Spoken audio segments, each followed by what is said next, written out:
देखिए इसका पहला ही प्रश्न कह रहा है कि निम्नलिखित विकल्पों में कौन सा विकल्प सत्य है और क्यों। तो देखिए आपको समीकरण दे रहा है y बराबर 3x + 5। तो देखिए हम समीकरण को देख के बता सकते हैं कि इसमें दो चर है, और जब हम दो चर के सवालों को हल करते हैं तो इसके अपरिमित रूप से अनेक हल होते हैं, क्योंकि जब x का कोई भी मान रखेंगे तो y का मान निकलेगा और y के भी कोई मान लिखेंगे। तो देखिए हम इसको हल कर रहे हैं। तो इसके देखिए तीन ऑप्शन दिए हैं, एक अद्वितीय हल है, दूसरा केवल दो हल है और तीसरा अपरिमित रूप से अनेक हल है। तो देखिए हम आपका समीकरण लेते हैं y बराबर 3x + 5। तो देखिए हम कह सकते हैं कि यह दो चरों वाला एक रैखिक समीकरण है, एक x चर है एक y चर है। तो यह आपका दो चरों वाला रैखिक समीकरण है। तो दो चरों वाले एक रैखिक समीकरण के अपरिमित रूप से अनेक हल होते हैं। मानिए यदि कोई भी दो चर का आपका रैखिक समीकरण, उसके कितने हल होंगे? अपरिमित रूप से, क्योंकि देखिए कारण बताए दे रहे हैं कि x के प्रत्येक मान के लिए y का एक संगत मान होता है। इसी प्रकार y के प्रत्येक मान के लिए x का एक संगत मान होता है। तो देखिए अतः विकल्प आपका तीसरा सही हो जाएगा। तीसरा विकल्प आपका क्या है? अपरिमित रूप से अनेक हल है। देखिए अब आगे हम चल रहे हैं। देखिए आपका दूसरा प्रश्न कह रहा है कि निम्नलिखित समीकरणों में से प्रत्येक समीकरण के 4 हल ज्ञात कीजिए। तो देखिए समीकरण यदि दो चर का है तो हम एक चर का मान रख सकते हैं और दूसरे चर का मान निकाल सकते हैं। तो देखिए आपका जब समीकरण है, पहला दे रहा है 2x + y = 7। तो देखिए इसमें x और y दो चर हैं, तो हम इसे एक चर के रूप में लिख लें। तो y बराबर हम क्या लिख सकते हैं? देखिए हमने सवाल लिया 2x + y = 7, तो y बराबर लिखेंगे क्या हो जाएगा? 7 - 2x। तो देखिए हमने y का मान निकाल लिया, 7 - 2x। अब हम x के मान रखते जाएंगे, y के मान निकलते जाएंगे। तो देखिए एक x बराबर 0 रख दें, तो 7 - 2 × 0, तो 2 0 हो गया। तो y बराबर क्या हो जाएगा? 7 हो जाएगा। तो देखिए x बराबर 0 रखने पर तो y बराबर क्या होगा? 7 - 2 × 0, तो 7 - 2 में 0 का गुणा करेंगे तो क्या हो जाएगा? 0 हो जाएगा। तो y बराबर क्या बच गया? 7। तो ये पहला हल हो गया 0 और 7। देखिए x बराबर 1 रखने पर तो y बराबर 7 - 2 × 1, तो 2 1 = 2, 7 में 2 गए तो 5, तो y बराबर क्या हो गया? 5। तो x बराबर 1 x बराबर 2 रखने पर 2 रखेंगे तो y बराबर 7 - 2 × 2, तो 2 दूनी 4, 7 में 4 गए तो y बराबर 3 आ जाएगा। ये तीसरा हल आ गया। x बराबर 3 रखने पर 7 - 2 × 3, 3 दूनी 6, तो 7 में 6 गए तो कितना आ जाएगा? y बराबर 1 आ जाएगा। तो देखिए इस x के हमने जैसे मान रखे तो y के मान हमें प्राप्त हुए। तो देखिए आपका x बराबर 0 रखा तो y बराबर 7 प्राप्त हुआ, x बराबर 1 रखा तो y बराबर 5 प्राप्त, x बराबर 2 रखा तो y बराबर 3 प्राप्त हुआ, x बराबर 3 रखा तो y बराबर 1। तो इस प्रकार ये आपके 4 हल हुए। देंगे इसी का दूसरा सवाल क्या कह रहा है आपका कि πx + y = 9। तो इसके देखिए 4 हल निकालने हैं। तो हमने सवाल ले लिया आपका πx + y। देखिए y बराबर हम निकाल रहे हैं तो क्या हो जाएगा? 9 - πx, πx को हमने पक्षांतर कर दिया। तब देखिए हम आगे अब देखिए x के मान रखते जाएंगे, y का मान निकलेगा आपका। तो x बराबर पहले हम 0 रख रहे हैं, तो x बराबर 0 रखने पर तो y का मान क्या हो जाएगा? 9 - π, और x की जगह जहाँ भी x होगा वहाँ हम 0 रख देंगे। तो देखिए आपका क्या हो गया? 9। तो y बराबर क्या हो गया? 9 - 0 का किसी भी संख्या से गुणा करते हैं तो उसका मान 0 आता है, तो 9 - 0, तो y का मान क्या हो जाएगा? 0। तो x बराबर 0 रखने पर आपका y बराबर क्या हो गया? 0। तो ये देखिए समीकरण का आपका एक हल प्राप्त हो गया, x बराबर 0 और y बराबर 0। अब देखिए x बराबर यदि हम 1 रखते हैं, x बराबर 1 रखने पर तो देखिए उसी समीकरण में हम रखेंगे y बराबर 9 - π, कोष्टक में 1 रख दिया। तो अब y बराबर 9 जब पाई से 1 का गुणा करेंगे तो क्या आ जाएगा? पाई ही आएगा, पाई। तो इस प्रकार समीकरण का दूसरा हल हमें प्राप्त हो गया, x बराबर 1, y बराबर 9 - π। देखिए अब हम तीसरा रख रहे हैं। x बराबर 2 रखने पर y बराबर 9 - x की जगह हमने 2 रख दिया, तो पाई कोष्टक में 2, तो ये आपका क्या हो गया? y बराबर 9 - 2π। ये समीकरण का तीसरा हल हुआ। x बराबर 2 रखने पर y बराबर 9 माइनस 2 पाई। x बराबर अब देखिए 3 रख रहे हैं, 3 रखने पर y बराबर 9 माइनस पाई कोष्टक में 3, तो क्या हो जाएगा 9 माइनस 3 पाई। तो y बराबर हम लिख सकते हैं 9 माइनस 3 पाई। तो इस तरह ये समीकरण का चौथा हल प्राप्त हुआ। x बराबर 3 रखने पर y बराबर 9 माइनस 3 पाई। तो देखिए हम इसे लिख सकते हैं सारणी बना के। एक्स वाई की हमने सारणी बनाई, तो समीकरण का पहला हल हुआ। x बराबर 0 रखने पर y का मान 0 आया। x बराबर 1 रखने पर y का मान 9 माइनस पाई आया। तीसरा हल x बराबर 2 रखने पर y का मान 9 माइनस 2 पाई आया। चौथा हल x बराबर 3 रखने पर 9 माइनस 3 पाई आया। देखिए इसी प्रकार आपका तीसरा सवाल कह रहा है कि x बराबर 4y। तो इसमें विशेषकर ध्यान देना है कि अब देखिए x बराबर 4y, तो हम यदि यहाँ y के मान रख दें तो हमें सरलता से हल प्राप्त हो जाएंगे। तो देखिए हम आपका समीकरण ले रहे हैं y बराबर 0 रखने पर। तो देखिए y की जगह हम यदि 0 रखते हैं तो x बराबर 4 गुणे 0, तो क्या हो जाएगा आपका x का मान 0 प्राप्त हो जाएगा। तो हमें पहला हल प्राप्त हो गया कि y बराबर 0 और x बराबर 0। अब यदि y बराबर हम 1 रख दें, y बराबर 1 रखने पर तो x 4 कोष्टक में 1, तो हम लिख सकते हैं x बराबर 4।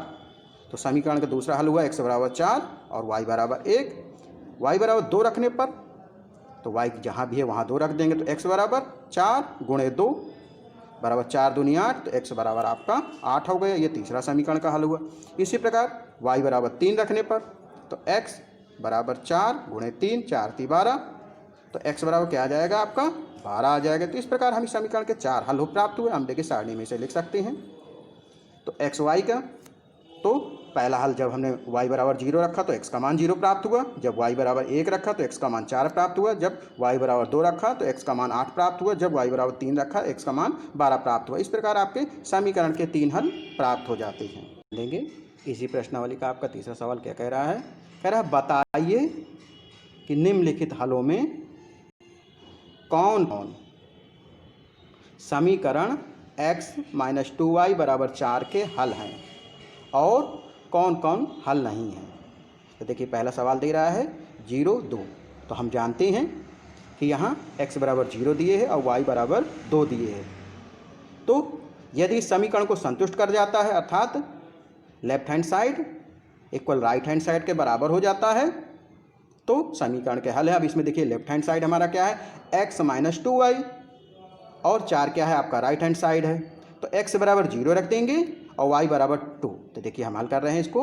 हमने समीकरण आपका ले लिया x माइनस 2y बराबर 4। तो हमें x बराबर क्या रखना है 0 और y बराबर 2। तो लिख देंगे x बराबर 0 तथा y बराबर 2 रखने पर। अब समीकरण में रखें, जहाँ भी x दिख रहा है वहाँ 0 रख देंगे और जहाँ y दिख रहा है वहाँ 2 रख देंगे। तो क्या हो जाएगा आपका 0 माइनस 2 गुणे 2 बराबर 4। तो देखिए 0 माइनस 2 गुणे 2 बराबर 4। तो माइनस 2 दूनी 4 बराबर 4। तो ये आपका आ गया माइनस 4 बराबर 4। तो हम जानते हैं कि माइनस 4 और 4 बराबर नहीं हैं, अर्थात हमारा जो लेफ्ट हैंड साइड है वो does not equal to right hand side. जो आपका लेफ्ट हैंड साइड है वो राइट हैंड साइड के बराबर नहीं है। तो हम लिख सकते हैं कि left hand side does not equal to right hand side. तो अतः अब देखिए अतः 0, 2 समीकरण x माइनस 2y बराबर 4 का एक हल नहीं है। जब इसे संतुष्ट नहीं करेगा तो ये इसका हल नहीं होगा। देखिए अब इसका हम दूसरा प्रश्न ले रहे हैं। लिखा है 2 और 0। तो यहाँ देखिए x बराबर क्या है आपका 2 दे रहा है, y बराबर 0 दे रहा है। तो जैसे हमने पहला सवाल किया है उसी प्रकार दूसरा कर सकते हैं। तो देखिए हम सबसे पहले समीकरण ले रहे हैं आपका x माइनस 2y बराबर 4। तो आपका लेफ्ट हैंड साइड क्या हुआ x minus 2y, right hand side 4 हुआ। तो x बराबर हमें 2 रख देना है, y की जगह 0 रख देना है। तो लिखेंगे x बराबर 2 तथा y बराबर 0 रखने पर। देखिए अब आगे हम चल रहे हैं। तो देखिए x की जगह 2 रख दिया, 2 माइनस 2 गुणे y का मान कितना है 0 बराबर 4। तो ये आपका आ जाएगा 2 का गुणा 0 से करेंगे 0 आ गया बराबर 4। तो देखिए हम जानते हैं कि 2 4 के बराबर नहीं हो सकता है, तो left hand side does not equal to right hand side. आपका जो लेफ्ट हैंड साइड है वो राइट हैंड साइड के बराबर नहीं है। अतः हम कह सकते हैं कि आपका जो बिंदु हैं 2 और 0 समीकरण x माइनस 2y बराबर 4 का एक हल नहीं है।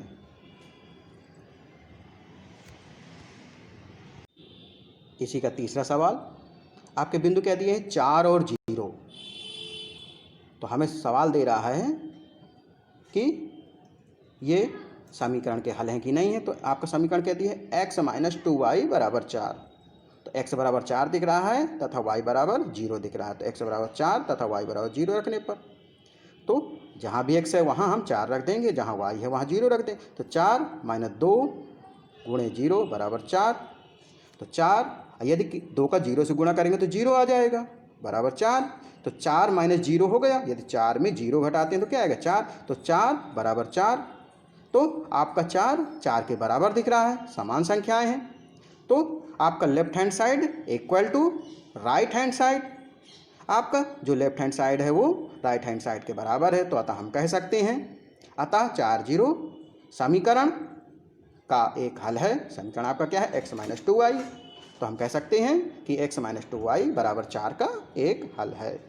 तो देखिए इसका अगला सवाल, चौथा सवाल कह रहा है under root 2 comma 4 under root 2। तो यहाँ x का मान अंडर रूट 2 है और y का मान 4 अंडर रूट 2 है। तो देखिए हम सवाल ले रहे हैं x माइनस 2y बराबर 4, तो x बराबर अंडर रूट 2 तथा y बराबर 4 अंडर रूट 2 रखने पर तो जहाँ भी x दिखेगा वहाँ क्या रखेंगे अंडर रूट 2, जहाँ y दिख रहा है वहाँ कितना रखेंगे 4 अंडर रूट 2। तो देखिए हमने अंडर रूट 2 माइनस 2 गुणे 4 अंडर रूट 2 बराबर 4।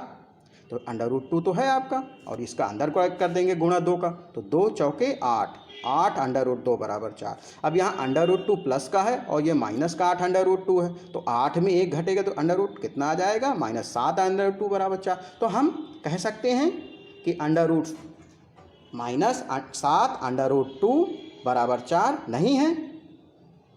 तो आपका left hand side does not equal to right hand side.